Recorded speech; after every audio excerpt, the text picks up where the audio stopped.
And hello and welcome to the Employment Law Show. Your first time joining us. Come on in. Love to have you here. A lot of questions to be answered on the show today. I'm John Scholes. That is Lior Samfiru. He is the lawyer answering all of your questions when it comes to employment law, your job, your severance, anything under that wide umbrella we cover on the show week to week. To reach out anytime, 1-855-821-5900. Help at EMPLOYMENT LAWYER.ca. We got a jam-packed show today, as usual, my friend. We'll get to a ton of stuff, including fast facts on being fired without cause. What does that all mean? We'll get through that here in just a bit, but we always start, Lior, with the week that was. What's been going on in your world? What's been going on is that I do something similar to what we do on this show. I do this in my office all the time because people call me, people email me, and I answer questions, and I talk about employment law, workplace rights. So even though I'm only here for a limited time on TV, the rest of my time I kind of do the same thing, but that's great because I enjoy doing that. I enjoy answering questions about employment law, workplace rights, and educating people about things they need to know. If things are not going the way they want them to go in their job. And let's face it, sometimes things are going to be great. You're going to be happy to wake up in the morning, you had a great day at work, but that's not always the case. Maybe you showed up to work and your boss said something that made you think about whether you have a secure job, or maybe they announced that your job is going to change, or maybe the company is going to relocate. What does that mean? Maybe you're being mistreated. Well, we talk about these things on the show. I talk about these things in my office all the time. So stay tuned. We'll talk about so many important things that you need to know about your workplace rights.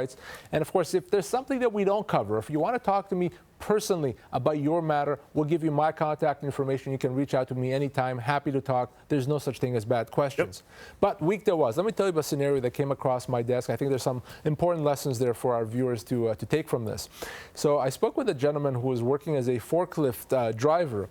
And unfortunately, recently, he had a bit of an incident. He dropped some plates of material, caused some significant damage, a few $1,000s worth of damage. And his employer, understandably, was upset. I would be as well, so would you. But his employer said, you know what, we're going to take this money that you lost out of your check. Pay, yeah. We're going to reduce your pay, so you have to pay us back. This is a big deal for this person. He couldn't afford essentially to go without pay for a while. Not many people can. And he said, please don't do that. I don't agree to that. And they said, too bad, we're doing it anyway. So he called me and he had a very simple question. Can they do that? Yes. Can they take money off my pay, even though, yes, I caused the damage? So the answer here is very clear. It's very unequivocal. And the answer is no. They cannot deduct anything from his pay. Now, there's two reasons for that. The first reason is an employer is actually not allowed to deduct anything from an employee's pay without the employee's written consent. So if your employer wants to deduct something from your pay, you have to agree to it. You have to provide that in writing. Even if you owe the company money, they cannot deduct that from your pay unless you've consented. That would be a breach of the Employment Standards Act. Right. So right off the bat, it's illegal. But beyond that is the basic principle that an employer cannot recover from an employee the damage that the employee caused. Even though the employee caused this damage or his losses, the employer unfortunately has to suffer that damage. They cannot go after the employee for that. It's expected that in the course of employment, an employee may cause some damage. And these things happen. It's an innocent mistake. As long as he doesn't do it on purpose, as long as he's not doing this in bad faith, the company has to ultimately grin and bear it and have to manage in that situation. It's expected that people are not perfect. So remember, if you cause some damage to your employer, hopefully you don't, but if you do, that does not mean the company can sue you for it, can recover money, and they certainly cannot deduct from your pay. If that happens, if they take money from your pay without your consent, that act in itself, John, could be a constructive dismissal. You may be able to treat your employment as being terminated because your employer took money off your pay that you didn't consent to. If that happens, before you do anything, you want to reach out to me. I know we had a similar situation a few years ago on the radio show where someone, same thing, driving a forklift, had a pallet full of stuff, dropped it, caused some damage. Now, they weren't taxed on their pay by the employer, but what happened was they were let go immediately. Still doesn't fly. That's not cause. That's not cause. It's almost never the situation, John, when one incident is cause. Right. If you did something wrong one time, that's almost never going to be cause, unless, of course, you've stolen or you hit somebody, you did something really, really awful. In this case, the guy had an accident. Not something that he should be doing, but it wasn't something he did deliberately, so it's not cause. The fact that he did something wrong, the fact that you may have done something wrong, does not mean you can be let go for cause. Cause is reserved for the worst offenders. So yeah, you could be disciplined, maybe a warning, maybe even a suspension, but it does not mean you can just be let go and not paid severance. If you are, that would be a wrongful dismissal, as it was in that case, and you're going to be owed your full severance. I did mention the radio show a short time ago. EMPLOYMENT LAWYER.ca is a great resource for you to find out where you can catch the radio show and past episodes of this TV show as well. And from the radio show, we take a lot of phone calls, play them back on this show. We get a ton of interesting ones week to week, and we dissect them here and we'll talk about them. We'll get to about 2 or 3 today. The first one is right now. What kind of severance package would be expected or not expected for somebody that's worked for a company for 20 years and is thinking about resigning or leaving due to stress-related issues that it's affecting their health and their well-being? That's a great question. It is. So if you're resigning because of stress-related issues, because it's impacting your health, you're not just resigning because you don't feel like working there anymore. A situation has been created that makes it difficult to continue working. Well, in that situation, the law looks at it as a termination. If you're resigning because you're not treated properly or because the work is unreasonable, there's demands of you that are just not workable, they're not reasonable, that actually may be a termination. So what I want this person to do is I want them, first of all, to tell the company about the concerns. I'm concerned that you're asking all these demands of me. I'm concerned that I'm not being treated properly. Please help me out. Let me fix the situation so that I can continue working. Put that in writing. Make sure there's a record. If nothing changes, at that point, he may be able to treat that as a constructive dismissal and leave with severance. And listen, after 20 years, he could easily be owed 18, 20, even 24 months of pay. So if you leave because of work-related stress, anxiety, again, it's not enough to show that you're feeling the stress. You have to show that the company is doing something to exacerbate that stress, to make it worse, not to help you, not to fix the problem when they can. But if you can show that and it's impacting your health, if you resign as a result, you may be owed your full severance. Before you resign, though, before you say, that's it, that's too much, I'm quitting, I'm out of here, I want you to call me. We have to do this right. We have to paper it properly so that we can get you your full severance. Because it's not really, I guess, if it's caused by workplace and you've got a doctor's note backing you up, it's not really a resignation. You have to get out of there. That's so you it. don't want to resign. You don't get severance when you resign, right? A resignation is something that you do voluntarily. Right. I don't want to work here. I have another job. I'm going to go back to school, whatever it is. If you're resigning because you don't have a choice, in the eyes of the law, that's almost always going to be a termination, even though you're the one initiating it. You're the one saying, I'm leaving. The company's not letting me go.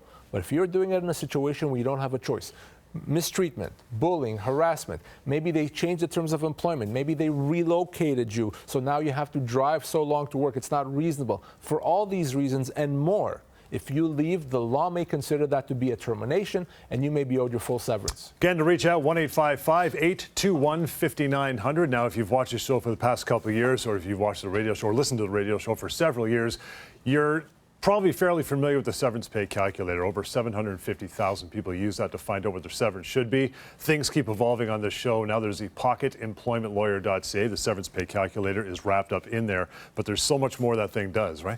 I'm so proud of the Pocket Employment Lawyer tool. So Pocket Employment Lawyer.ca. First of all, as you just said, the very first place you go to if you lost your job to find out how much severance you're actually owed.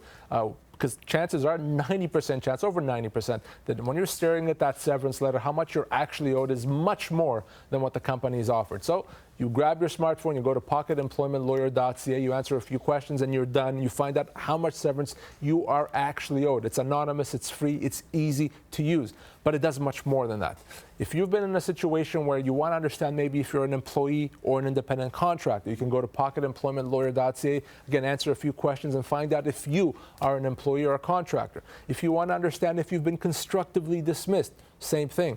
If you're in a situation where you think you're being discriminated against, or if you want to know if your matter is considered a harassment issue, you can go there as well. And finally, even if you've been cut off by your disability insurer, maybe they say you should be going back to work and your doctor disagrees, you want to know if that's right, pocketemploymentlawyer.ca. It's like having a little mini version of me in your pocket with you at all time. Pocketemploymentlawyer.ca. Even before you call me, even before you call an employment lawyer, check out pocketemploymentlawyer.ca. It's always great to throw an example from the Pocket Employment Lawyer out there, so we will do that now. Reads as follows, Lior says, I've worked at a mid-sized company as an independent contractor for 4 years. Doing 9 to 5, I don't work for anybody else. My boss just told me they're laying off all contractors and hiring employees to replace them. He said he would try to get me 2 weeks' pay as severance, but claims he's not legally obligated to do so. What are my rights?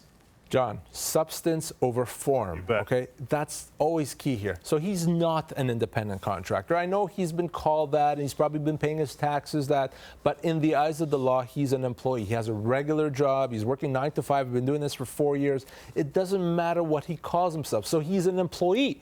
Therefore, he should be getting severance like an employee. And frankly, after 4 years, he could be looking at, forget about the 2 weeks pay that maybe they'll get him. He could be owed 6 months pay, 8 months pay, significant amount. So it's easy to be misclassified. So what do? Again, pocketemploymentlawyer.ca. So let's take this scenario. You just read it out. Let's go to pocketemploymentlawyer.ca and let's see what we get here, just kind of as a test run.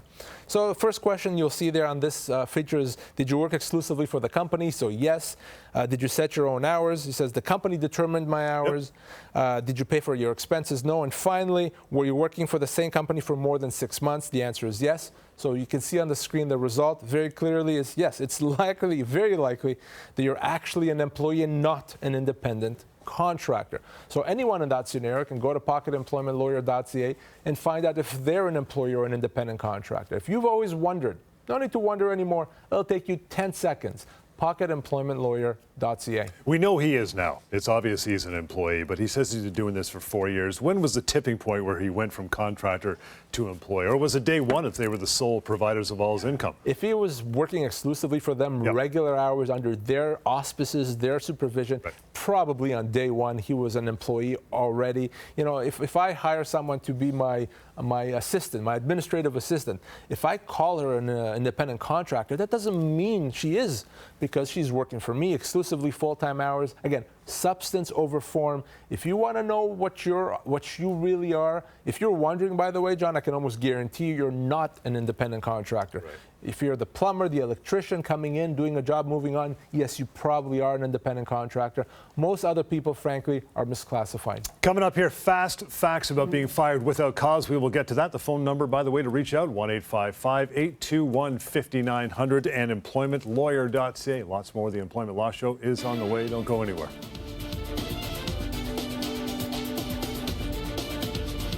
You lost your job. They only gave you 2 weeks of severance per year worked. But where can you find out what you're really owed? I'm going to severancepaycalculator.com. Find out how much you're owed right now. Severancepaycalculator.com. You've been denied long-term disability. You think you're powerless, but you have a lot more power than you think. I'll tell you a secret. It's a numbers game for the insurance company. They're betting on you walking away from money that they owe you. Don't make that mistake. We resolve disability claims all the time. We force insurers to pay what they owe. We're in your corner. Call Savan and his team, 1-855-821-5900, or go to disabilityrights.ca. You lost your job. They said they had a good reason, but you think you've been wrongfully dismissed. Now what are you going to do? I'm going to EMPLOYMENTLAWYER.ca. Always check with the employment lawyer first at EMPLOYMENTLAWYER.ca.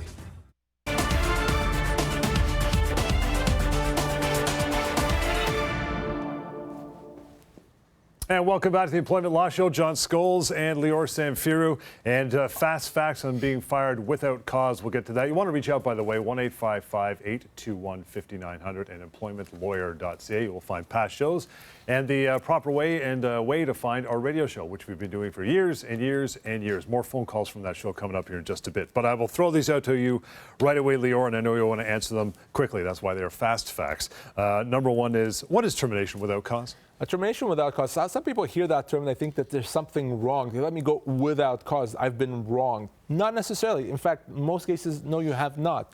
A termination without cause simply means you're not being let go because of significant misconduct. Anything that's not a termination for cause, in other words, anything that's not a termination because of significant misconduct, is a termination without cause.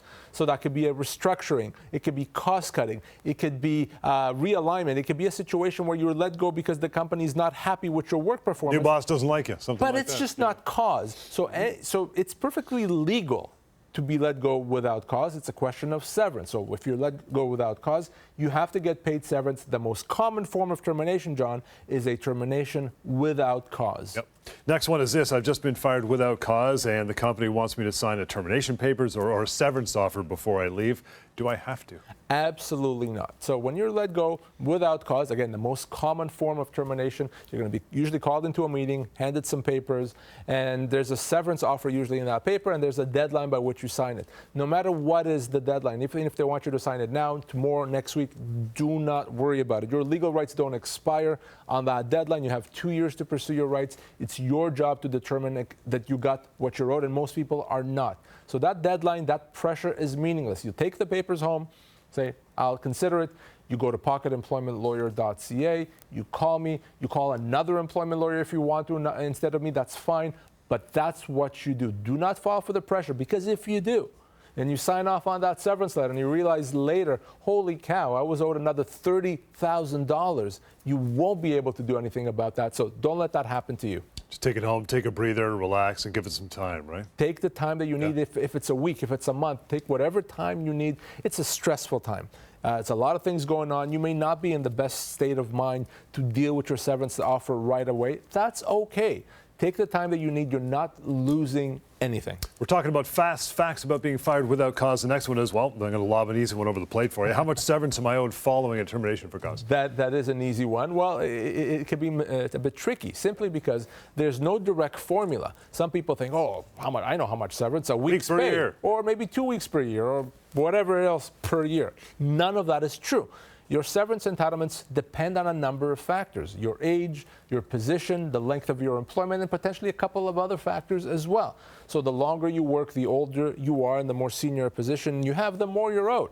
So for some people, that may mean 12 months pay. Some people may mean 24 months. Some will get a month per year, 2 months per year. So it's based on those factors. So the main thing I want you to take away from this is that there's no formula of a week per year of service. But I'm not going to just say there's no formula and now leave me alone. I wanted to make it as easy as possible. We've said to find out how much you're owed. That's why pocketemploymentlawyer.ca is there. You can always call me and email me, and I'll tell you how much you're owed in your specific situation. But I can almost guarantee you, whatever it is in that severance offer that you've been offered, even if you think, hey, it's pretty good, it's not. In most cases, it's pennies on the dollar, and a company counts on you not knowing better and accepting it without having all the information. It really is tailor-made for the individual, right? It is. Yeah. It is. There's no one size fits all. So your buddy across the hall, he may be owed 2 months' pay. You could be owed 24 months' pay. It doesn't matter what someone else got. It's an individual assessment. That's why it's so important to get that advice. And like I said, you already have an employment lawyer with you. pocketemploymentlawyer.ca. Next one of the fast facts is this. Can the Ministry of Labor help if I'm let go without cause? Gosh, I actually did an interview earlier today before we came to do the show, and the answer is absolutely not. The Ministry of Labor cannot help anyone when it comes to your termination entitlements. Ministry of Labor can only enforce a person's minimum entitlement, so perhaps a week's pay per year of service. But remember what I said, that's not what you're owed. You're owed much more than that. Your full entitlements, what we call your common law entitlements, are significantly greater. So no, the Ministry of Labor, if you lost your job, you call the Ministry of Labor. I'll give you an example. Say you work for a company for 4 years. You call the Ministry of Labor and you say, hey, I've been offered 5 weeks pay, Ministry of Labor. What do you think of that? They'll say, hey, that's pretty good. You got bonused. Because you're owed 4 weeks. They offered you 5. That's amazing. So you think, oh, okay, I'll sign off on the 5 weeks. They just told me it's fine.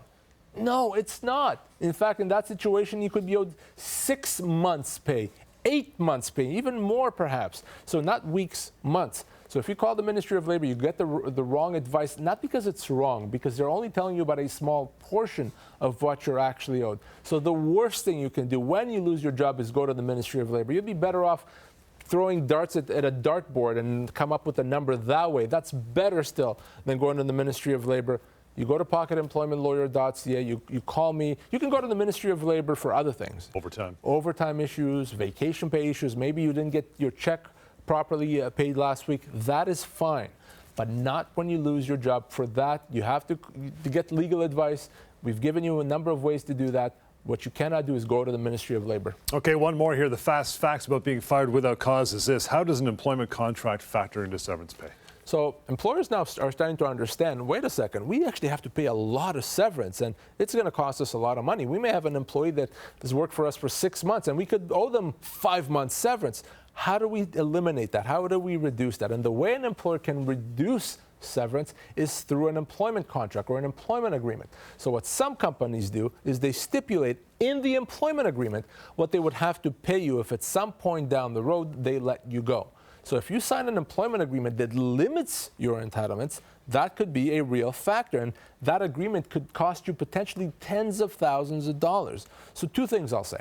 Number 1 is be careful what you sign. When you start a job, if there's a term there that limits your entitlements, you want to negotiate that out, and often you can. If you're not sure how to do that, or if you're not sure if it does limit your entitlements, reach out to me, I'll tell you.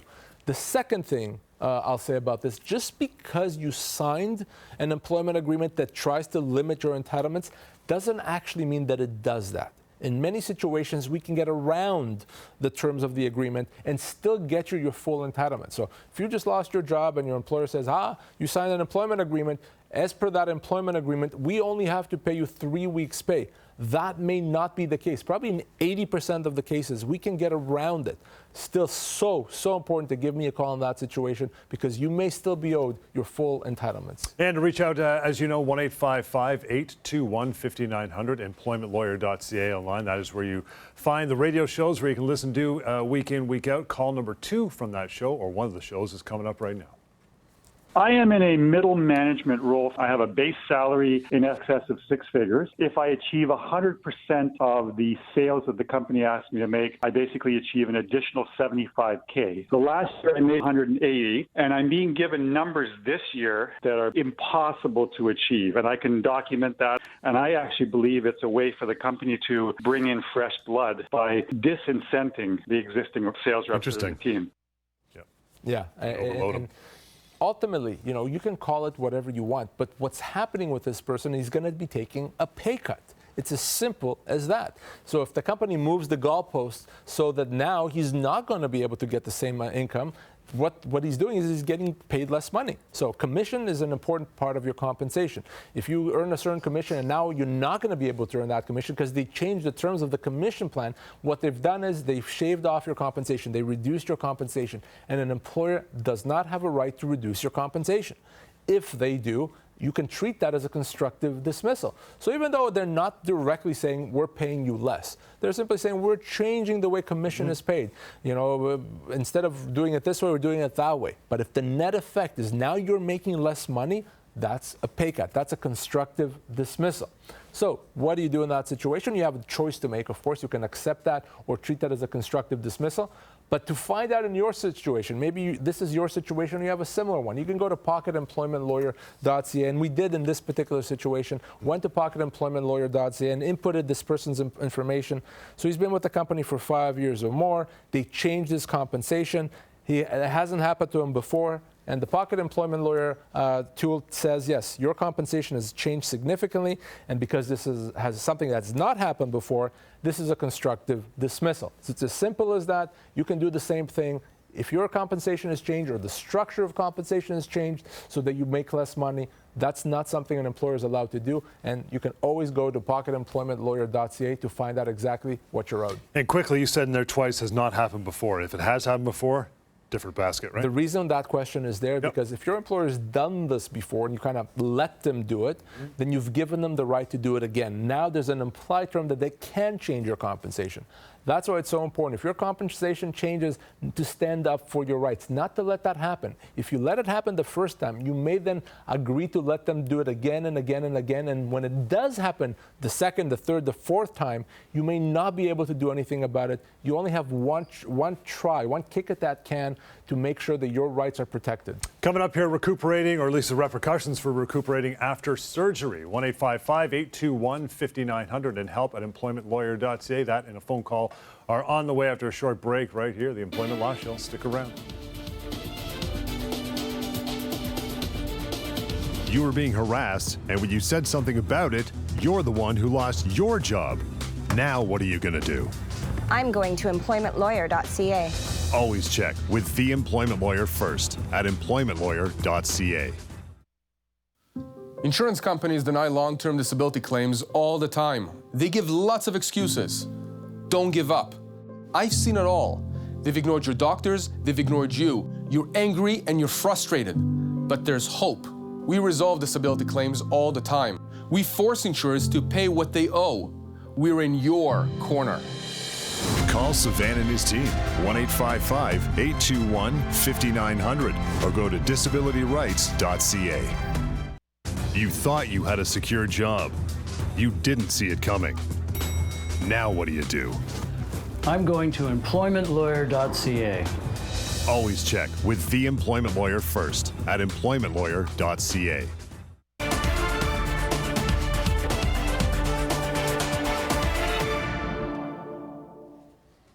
All righty, welcome back to the Employment Law Show. We'll get to our third phone call from the day. You want to find a radio show, you can catch the show, EMPLOYMENTLAWYER.ca. Here's that phone call coming up. I was working for a company for 6 years. Unfortunately, because of some type of surgery that I had, I was on a long-term disability. They were asking the doctor and the surgeon, and they were receiving a report that I'm not ready to get back to the full functioning job. But I received a letter with 6 weeks pay. But in fact, if you want to discuss it with a lawyer or somebody, you can do that. But in that case, we're going to reduce your 6 weeks pay to 3 weeks pay. That's not right. I remember that, and I was shaking my head as much when we heard that call as I am right now. It's silly. So let's start with the last point that he made. Forget about that silly threat. Oh, if you speak to a lawyer, it's going to be reduced. It's not about a lawyer. It's about how much you're owed. If you're owed 6 months pay, you're going to get 6 months pay. If you're owed 12 months, you're going to get that. It doesn't matter if you speak with a lawyer. They can't say that you're not going to get it because the law decides how much you get. So don't worry about that. The problem here is, of course, he's let go while he's off on a disability leave. That could be a human rights violation. You can't let someone go because they're on a leave. You have to allow them to get better and then assess your ability to take them back when they're ready to return. So right off the bat, I think we have a human rights violation. Illegal. You can't do that. But let's then talk about severance. They said maybe they'll give him 6 weeks pay. Well, let's go to pocketemploymentlawyer.ca. Let's input his information there and let's see how much he is really owed. Forget about 6 weeks pay. So let's say he's in a technical role, he's been there for 6 years. I picked an age, maybe he's in his 50s. They offered him 6 weeks pay. Well, John, severance calculator as part of the pocketemploymentlawyer.ca website correctly assesses him as being owed 8 months pay. You see that on the screen, 8 months pay. And they were saying to him, oh no, we'll give you 6 weeks, but it's going to be reduced if you speak to a lawyer. 3 weeks. Yeah. Nonsense. It's ridiculous. 8 months pay. That's why it's so important to go to pocketemploymentlawyer.ca, because if you don't, you may find yourself getting a lot less than what you're owed. That human rights thing as part of that component is a big one because there's more financial damages included in that as well. They should know that. Oh, absolutely. It's a big deal. There's a lot at stake here. Human rights also could be a big issue. And we also need to account for all components of someone's compensation, salary, bonus, benefits. So many reasons not to accept that severance offer, John. So many reasons to get that advice. So hopefully I've convinced you by now you got to do that. Before we wrap it up today, I want to get back into the Pocket Employment Lawyer. Again, it's pocketemploymentlawyer.ca. If you've not checked it out, it's fairly new. It's gaining momentum. It's really, really quite robust. Again, pocketemploymentlawyer.ca. Tell me what it can do. I wanted to make sure that people have access to information with respect to the most common issues that I get contacted about. Termination and severance, termination for cause, constructive dismissal, employees versus independent contractors, harassment, human rights, disability claims, all these. So I wanted to make that as easy as possible. I want everyone to have that information in their pocket. You have a phone. We all have a smartphone. Well, if you have a smartphone, or by the way, a tablet or a desktop, you already have a lawyer. Pocketemploymentlawyer.ca, the very first place you go to. If you lost your job, if you have legal issues, check it out. You can go there. It's anonymous. There's no charge for it. But if you choose to contact, right at the top corner, there's a little yellow button. You can contact Lior and his crew. Done for another show. We'll join you next time. Thank you so much for hanging out with us. Employment Law Show right here, 1-855-821-5900 and EMPLOYMENTLAWYER.ca.